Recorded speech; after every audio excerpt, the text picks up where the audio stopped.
I spent 7 years building the very product that turned Velocity Dynamics from a struggling startup into a $500 million tech leader. 7 years of 18-hour days, missed holidays, and countless sleepless nights. I was the chief systems engineer, the person who knew every line of code, every integration point, every single vulnerability. Because I built it. The product? PulseLink. A real-time logistics management system that powered major corporations worldwide. It was the backbone of our company. Without it, Velocity Dynamics would crumble. And yet, standing there in the middle of the conference room, in front of the entire executive team, department heads, and even junior employees, CEO Graham Foster smirked like he had just won the lottery. "Congratulations, Kathy. You're terminated," he said, sliding a severance envelope across the polished glass table like it was some kind of prize. I stared at the envelope for a second, then at Graham, that arrogant little grin pulling at the corner of his mouth. Around the table, people shifted uncomfortably. Some avoided eye contact. Others watched eagerly like they were front row to a gladiator fight. "Effective immediately," he added with that oily corporate tone. "We're restructuring. You know how it is." Yeah, I knew exactly how it was. I also knew something Graham didn't. I calmly stood up, unclipped my badge, and placed it gently on the table. Then, I leaned forward, just enough for my voice to carry, but not enough to seem dramatic. Then I paused, letting the silence hang. "You explained to the investors why PulseLink goes offline in exactly 9 minutes. The room froze. Graham blinked. "Excuse me?" I smiled, the kind of smile that never quite touches the eyes. "Check the monitoring dashboard. I'm sure you'll find the countdown running." A nervous shuffle rippled through the room. Someone opened their laptop. Someone else bolted for the door.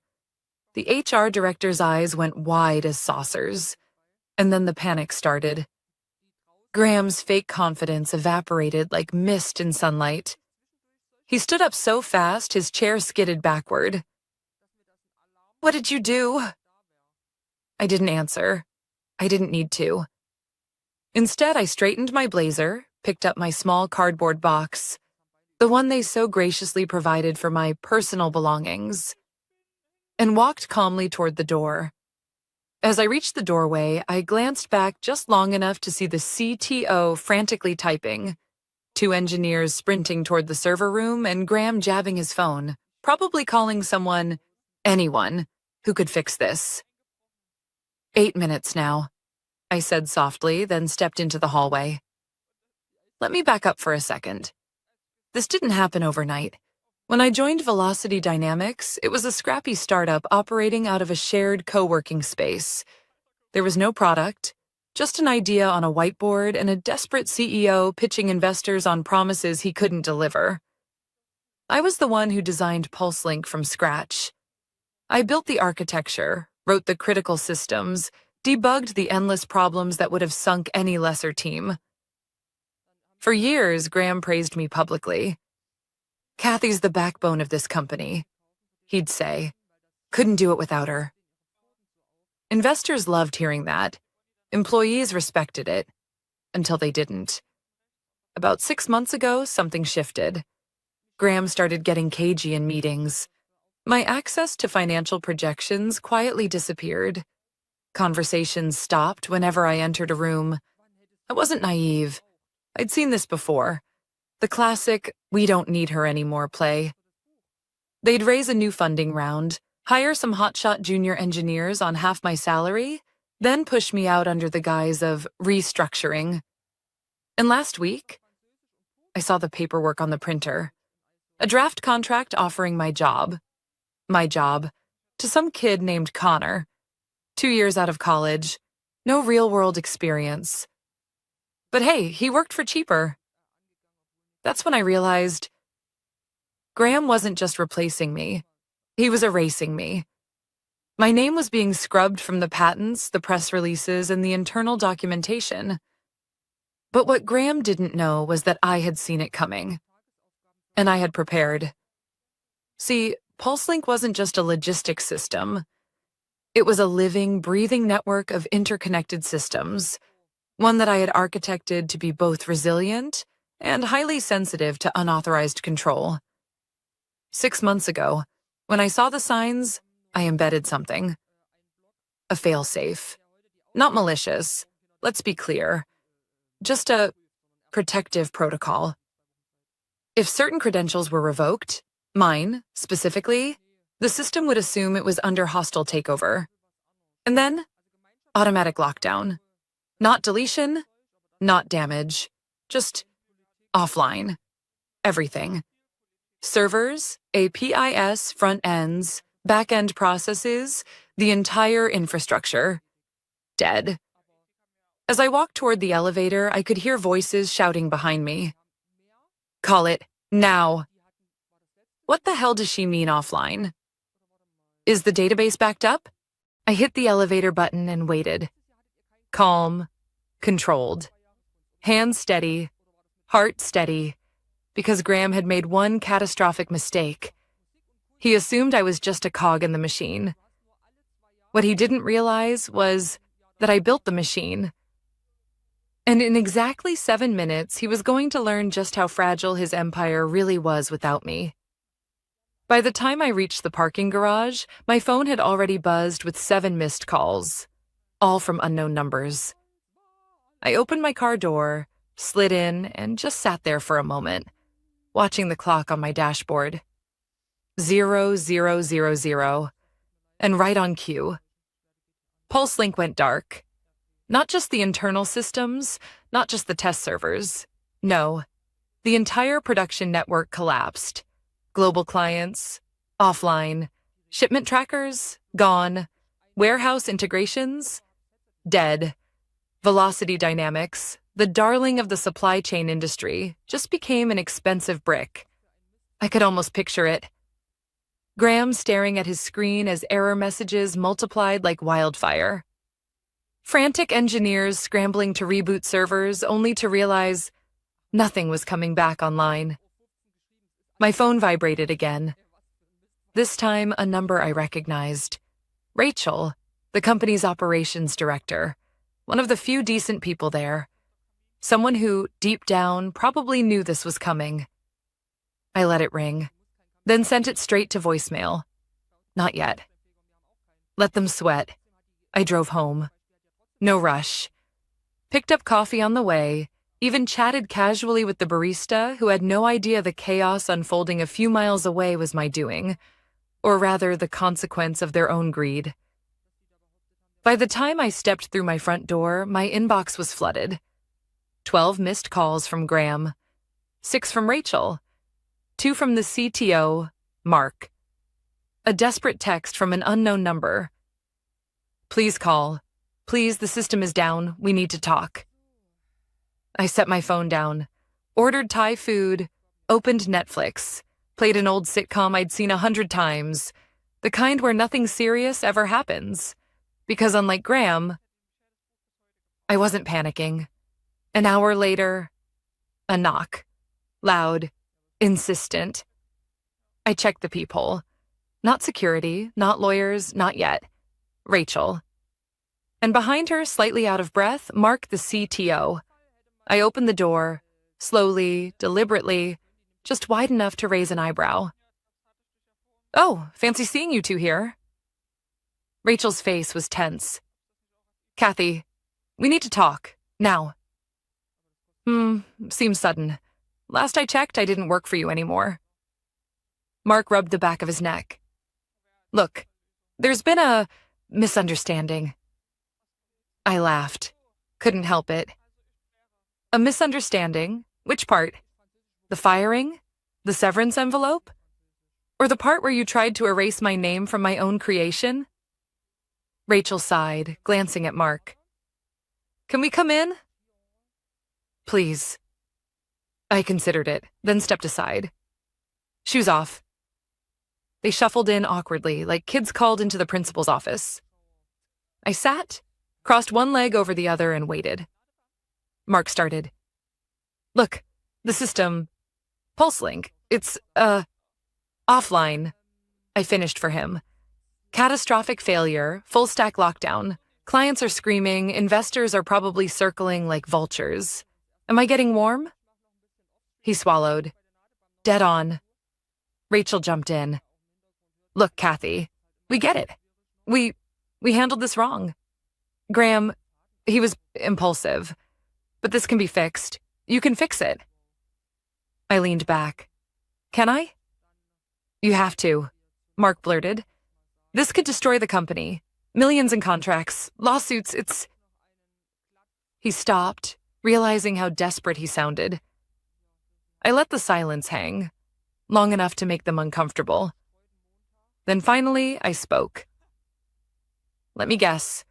Graham didn't send you because he's too busy screaming into a phone somewhere, or maybe hiding under his desk.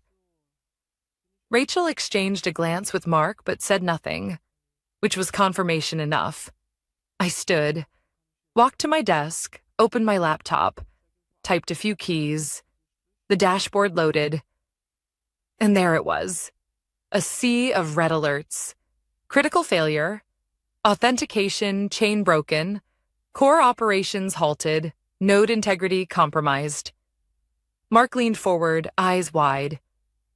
Wait, you still have access? I smiled. Of course I do. I built the back door 6 years ago. Didn't think I'd ever need it. Guess I was wrong. I turned the laptop toward them. See this? I pointed. The system isn't broken, it's protecting itself. When my credentials were revoked, it assumed hostile takeover. Standard security protocol. If you were paying attention during development meetings, Mark. His face flushed. Rachel buried her face in her hands. So, you can bring it back online, right? Rachel asked quietly. I closed the laptop. That depends. On what? I stood. Walked back to the living room window, looking out at the city skyline. My city. My company, or at least the one that should have been mine. It depends, I said, turning back to face them, on how much you're willing to pay, to buy back what you tried to steal. Rachel blinked. You're serious? I crossed my arms. Dead serious. You wanted PulseLink without me? Fine. You found out what that feels like. Now, if you want it back, we negotiate. On my terms. Mark scoffed. This is extortion. I tilted my head. No, Mark, this is business. You taught me that. Silence. Heavy, uncomfortable, full of realization. Rachel finally spoke. What exactly do you want? I smiled, slowly, letting the tension build. Oh, we'll get to that. But first, I think Graham should be here for this conversation. Don't you? Mark opened his mouth like he wanted to argue, then shut it. Because he knew. They both knew. The girl they thought they could discard just became the one holding all the cards. 15 minutes later, the sound of screeching tires echoed from the street. I didn't even need to check. I knew exactly who had just arrived. Sure enough, moments later, a rapid, frantic knock rattled my door. 3 sharp bangs. The kind of knock that screams, "Open this door before I kick it down." I let it sit for a beat. Then 2. Then 3. Then slowly walked over and opened it, just enough to see Graham Foster. Disheveled, flushed, tie loosened, shirt untucked, sweat staining under his collar. The arrogant CEO who had smirked while firing me hours ago now looked like a man standing on the edge of a cliff, staring at the abyss. You think this is funny?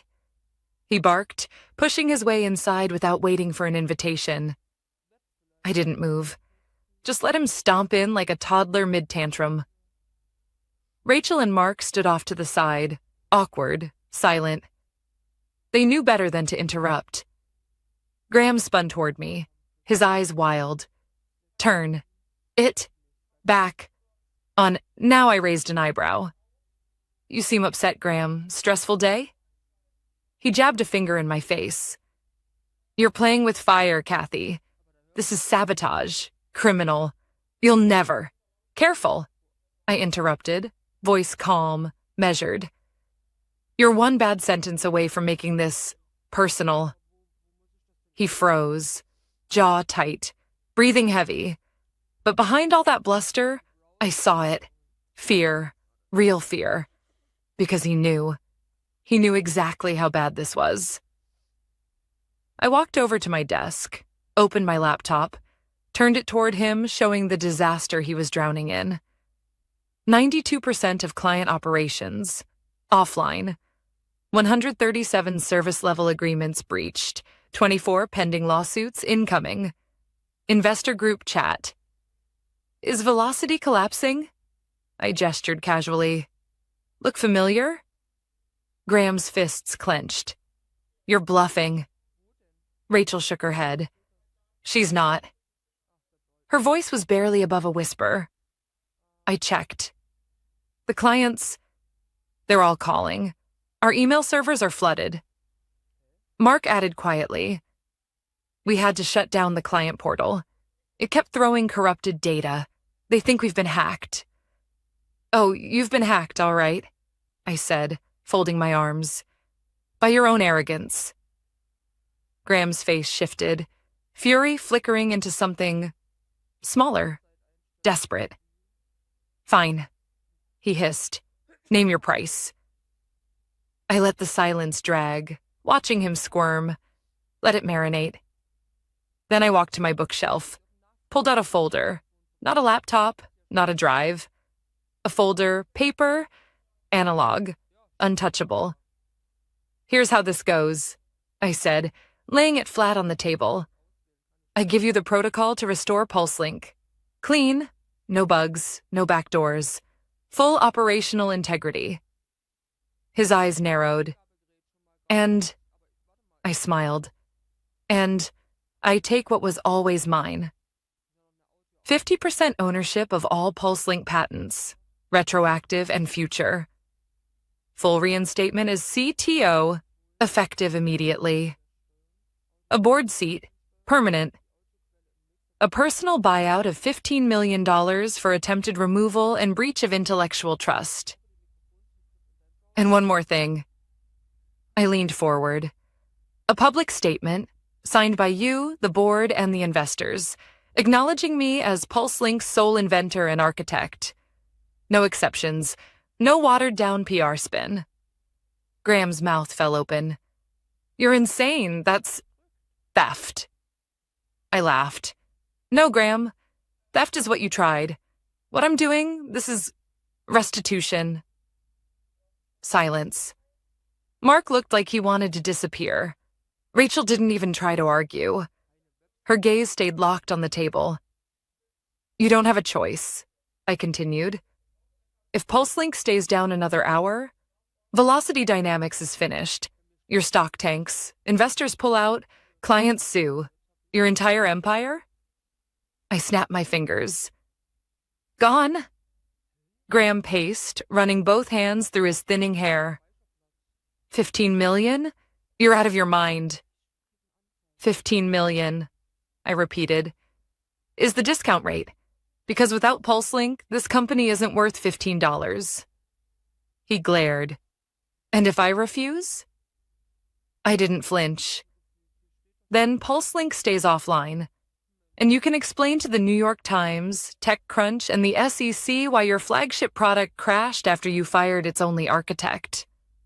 Oh, and let's not forget the investors' class action lawsuits. Should I forward you their lawyer's contact info now or later? His mouth opened. Closed. Opened again. Nothing came out. Rachel finally spoke. Quiet, but firm. She's right. Graham whipped his head toward her. Excuse me? She stood, straightened her blazer. You think the investors are going to side with you over the person who saved the company 10 times over? You think they won't know this was you doing? She glanced at me. Or worse, ours. Mark nodded, pale. The logs show you revoked Kathy's credentials. The paper trail's clear. I crossed my arms. Clock's ticking, Graham. He stared at me. Pure loathing, pure defeat. But also acceptance. Because he knew he was cornered. Fine, he growled. Draft the damn agreement. I smiled. Already did. I pulled a fresh set of documents from the folder and slid them across the table. Signed by me, waiting only for his signature. Graham's hands trembled as he picked up the pen. For a second, I thought he might throw it across the room, but he didn't. He signed. One line, then the next, and the next. When he finished, he shoved the papers back at me. It's done. I leaned forward, voice low, calm, lethal. No, Graham. Now, I'm done. The next morning felt surreal. I wasn't walking into Velocity Dynamics as an employee anymore. Not as someone who could be ordered around, ignored, or erased. I was walking in as something they never imagined I could become. An owner. A board member. Their equal. Scratch that. Their superior. As the glass doors slid open, a wave of nervous glances rippled through the lobby. Conversations stopped mid-sentence. Coffee cups hovered halfway to mouths. Junior developers stared, whispering behind monitors. Oh, they knew. Word spreads fast when your CEO has to sign away half the company's crown jewel just to keep the lights on. Rachel was waiting by the elevators. She gave me a look. Half amusement, half relief. Never seen Graham that pale before. She smirked. Better get used to it, I replied. Might be his new natural color. The elevator doors opened, the executive floor. The air was thick with tension, the kind you could cut with a knife. I stepped into the boardroom like I owned it. Which, technically, I did. At the far end of the table sat Graham, still CEO, still pretending he had control. But everything about him looked smaller. His tie was straightened this time, his hair combed, but the confidence? Gone. Kathy, he greeted, forcing a strained smile. Welcome back. Thanks, I said, settling into the chair, my chair now, opposite him. Though, technically I didn't come back. I upgraded a few board members, chuckled under their breath, quickly covering it with coughs. I laid the folder on the table, the same one from last night, now stamped, notarized, filed, and distributed to every shareholder. Per the agreement, I said, flipping it open. PulseLink is fully restored. System integrity, confirmed. Client operations, back online as of 6:42 a.m. Investor confidence, stabilized. You're welcome. Graham nodded stiffly. Much appreciated. I tilted my head. Oh, but let's be clear. This isn't charity. This is oversight. I let the word hang, watching him flinch. I turned to the board. As of today, I am reinstated as Chief Technology Officer, with an additional seat on the board and 50% intellectual ownership of PulseLink and all associated derivatives. One of the board members, an older man named Whitaker, cleared his throat. The documents are in order. It's official. Perfect, I smiled. Now let's talk about changes. I tapped my laptop. The big screen behind me flickered to life, showing a slide labeled Internal Threat Audit Report, PulseLink AI Security Logs. Graham's face blanched. He knew what was coming. 6 months ago, I began. PulseLink detected anomalies, Unauthorized file accesses, midnight logins, attempts to clone sensitive architecture. The slide changed. Timestamps, IP addresses, usernames. His usernames. A wave of murmurs spread through the boardroom. These aren't external attacks, I continued. These were internal, directed at PulseLink's core repository, specifically by the CEO. Someone gasped. Another muttered, "Unbelievable." Graham jumped to his feet. "This is out of context. I was reviewing—" I held up a hand. "Sit." My voice was calm, firm, absolute. "You don't speak until I finish." He froze. Saturday. First time in 7 years he'd ever obeyed a command from me. Per Section 8 of the shareholder agreement, I continued, any executive engaging in unauthorized IP tampering, sabotage, or behavior deemed a conflict of interest is subject to immediate disciplinary review. I clicked again. The next slide appeared. A simple headline. Recommendation: Removal of CEO Graham Foster. Dead silence. The board chair leaned forward. "Kathy, you're formally recommending termination." "Correction," I said. "I'm demanding it." Graham's eyes darted around the room, desperate for support. But the room had shifted. The board wasn't looking at him anymore. They were looking at me. Whitaker sighed. Given the evidence and the situation. He glanced at the others. Heads nodded.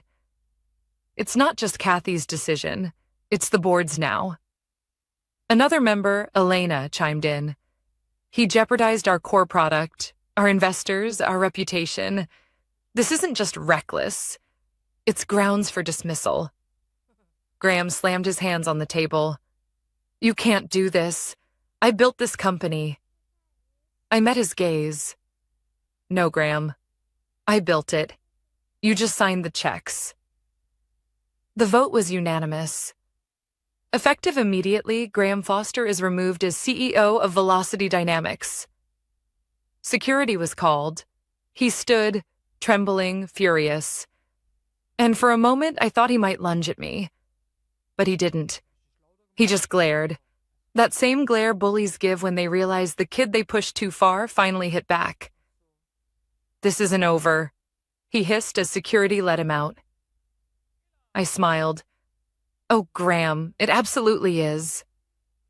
I turned back to the board, calm, composed. But inside? Oh, inside I was electric. Let's begin, I said. There's a company to rebuild, properly this time. The news spread faster than wildfire. By noon, every desk in Velocity Dynamics knew. Graham's gone. Kathy's back, but not just back. She's running the place now. Did you see the security walk him out? Unreal. Even the junior developers, the same ones who used to avoid eye contact when Graham passed, were openly gossiping now, peeking over monitors, whispering in the hallways. I wasn't sure if it was respect, fear, or just disbelief. Maybe a mix of all three. But I didn't have time to care. There was work to do. Real work. The first order of business? Damage control. The client losses from yesterday's outage were already piling up. Legal was in a frenzy, drafting apologies and revised contracts. Customer support lines were lit up like a Christmas tree. But as bad as that was, it was fixable. Clients weren't angry because PulseLink failed. They were angry because the people running it were incompetent. Now that problem had a solution. By 2 p.m., I was in the war room. Glass walls, whiteboards everywhere, and monitors tracking system recovery metrics. Status report, I said, looking at the engineering leads. One stood. Core systems are stable. APIs are back up. Database integrity confirmed. No data loss. Client portals? 87% functional. The remaining are minor UI bugs. Nothing critical. I nodded. Good. Push it to 100 by end of day. Then I turned to the operations manager. Legal notices? She sighed. 3 clients are threatening lawsuits, but after hearing Graham's gone, 2 already backed down. The 3rd is on the fence. Let me guess. I tapped my pen. Centurion Freight. She blinked. Yes, how did you... Because I built this company, I said, not even trying to hide the edge in my voice. I know every client better than Graham ever did. Just as we were finally stabilizing, my phone buzzed. Unknown number, blocked caller ID. I debated ignoring it, but something in my gut told me not to. Kathy speaking. A smooth voice answered. Male, polished, too polished. Ms. Reyes, we should talk. Who is this? Call me Vincent. I represent interests. Interests, I echoed. You'll need to be more specific. A short pause. I'm authorized to discuss a potential acquisition. I frowned. Of what? Velocity Dynamics? Not for sale. Oh, no. The voice chuckled. Not the company. PulseLink. My stomach tightened. Not interested. It's a generous offer. Our client is prepared to pay 9 figures. I stood, pacing toward the window. Tell your client that PulseLink isn't for sale. Not today. Not ever. The voice remained calm. You might want to reconsider. This isn't a friendly request. There it was. The shift in tone. The threat underneath the velvet. Was that supposed to scare me? I asked, turning from the window. Because it's adorable. Another pause. Think it over, Ms. Reyes. You'll be hearing from us again. Soon. Click. The line went dead. I stood there for a moment processing, then immediately opened my laptop. Logged into the PulseLink security console. Ran an audit. Nothing. Clean, no breaches, no anomalies. Not yet, I muttered.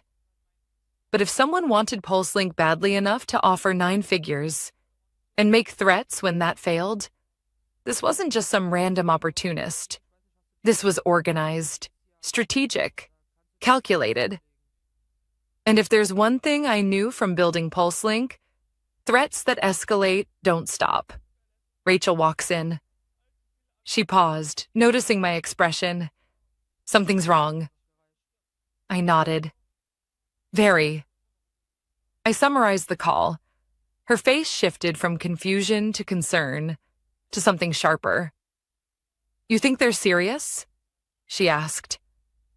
I didn't answer immediately, just stared at the PulseLink dashboard, the system that had become both my greatest achievement and, now, my biggest target. I think, I finally said, that we just stepped onto a much bigger playing field, and the rules just changed.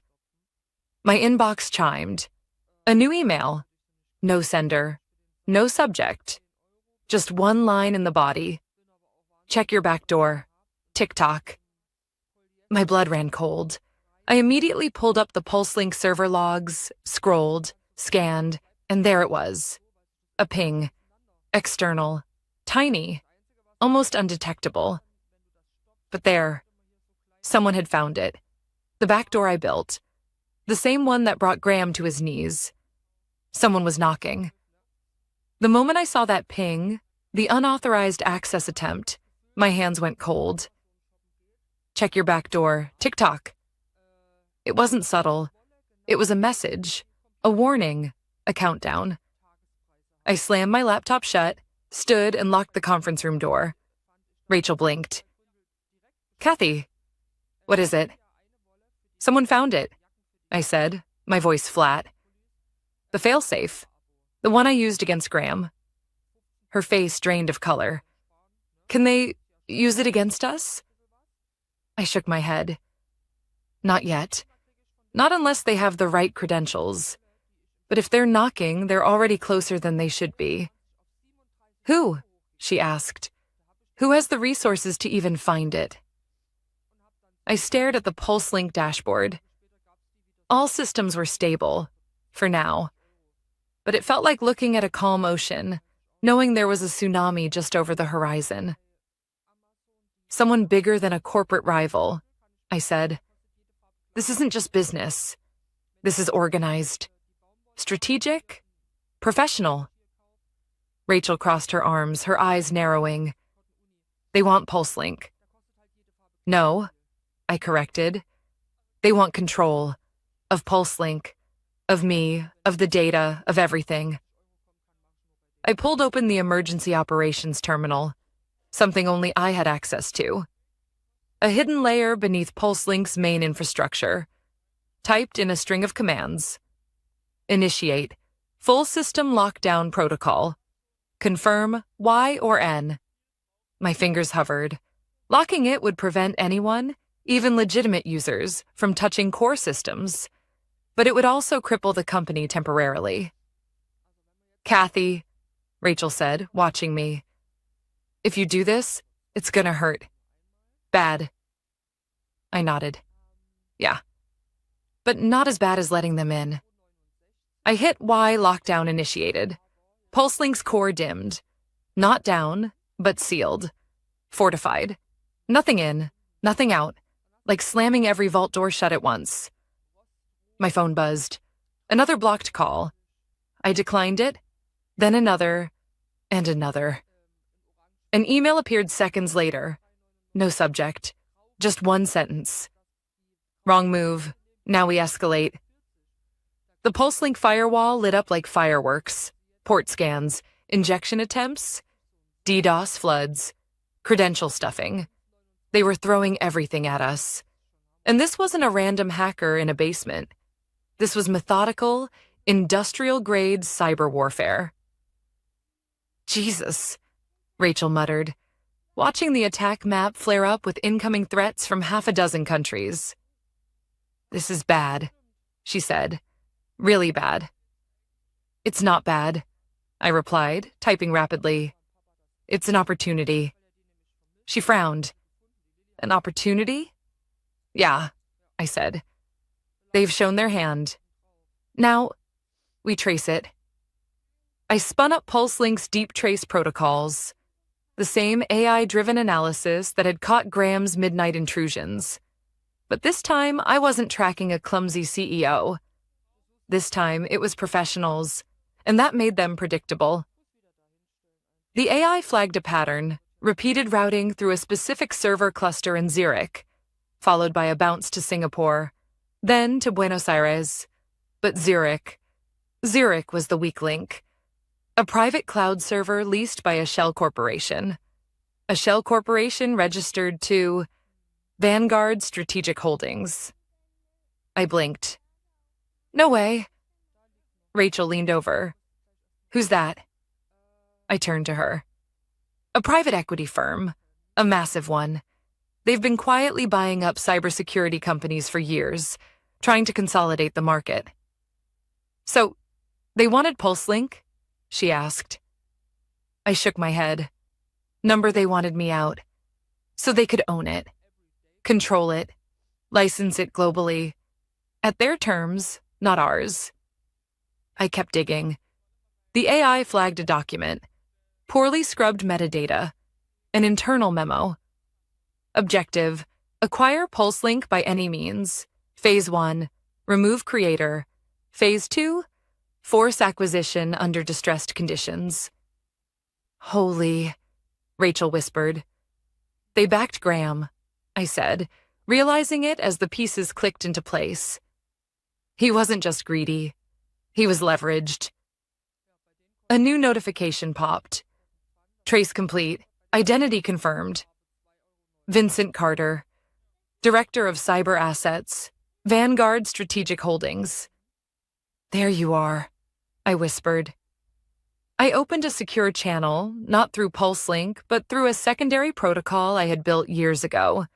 A dead man's switch. Loaded the compiled logs, the attack traces, the memo, the financial records. Sent it to 3 places simultaneously. 1. The FBI's Cybercrime Division. 2. The SEC. 3. TechCrunch, Wired, and Forbes. Let's see how they like being exposed, I muttered. The moment the package went out, the attack slowed, then stopped. Dead. A minute later, my phone rang. This time, not a blocked number. It was Vincent. I answered. Kathy Reyes speaking.